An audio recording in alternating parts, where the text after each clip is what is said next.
ውሸታም ሰካራም አቅሉ በጫት የተበከለ ትንፋሹ በጫት የገማ የሆነውን ሰው ተጠንቀቁትና ከእፎይ ከተባለ መልካም እኚህ ታላቅ ሼክ እንግዲህ በእድሜ ታላቅ የሆኑ ለምን እስልምና አስተምሮቱን ገለጥክብኝ በሚል እንዴት እንደሚሳደቡ ታዝባችኋል።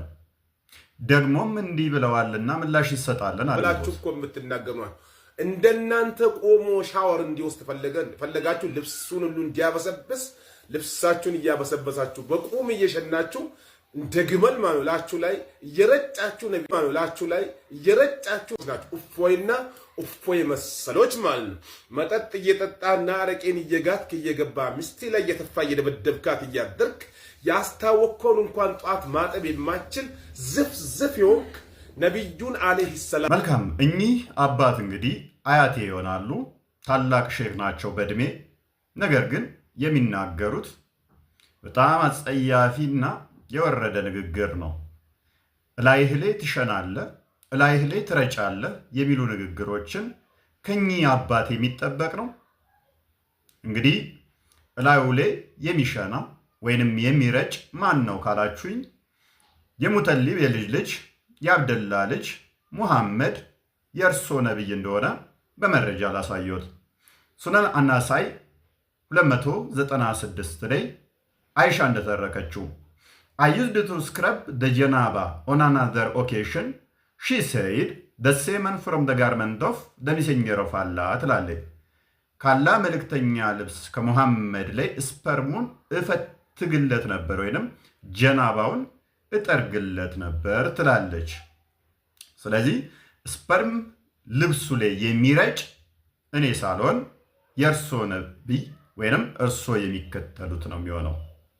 እንደምትከተሉት ይሄንኛው ኡስታዝ ደግሞ ስፐርም እንደሚፈተግለት ነብዩ በራሱ አንደበት የተናገረውን ስሙት።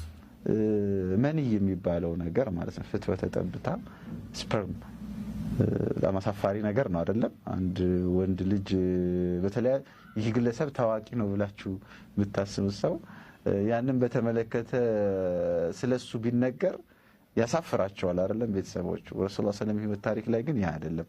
እናታችን አይሻ ሰሂህ በሆነ ሐዲስ ላይ ረሱላህ ሰለላሁ ዐለይሂ ወሰለም አንዳንዴ የመንያቸው ልብሳቸው ላይ ደረቅ ሆኖ አየውና በእጄ እፈትገው ነበር ትላለች። ይሄ ሲራ አካል ነው።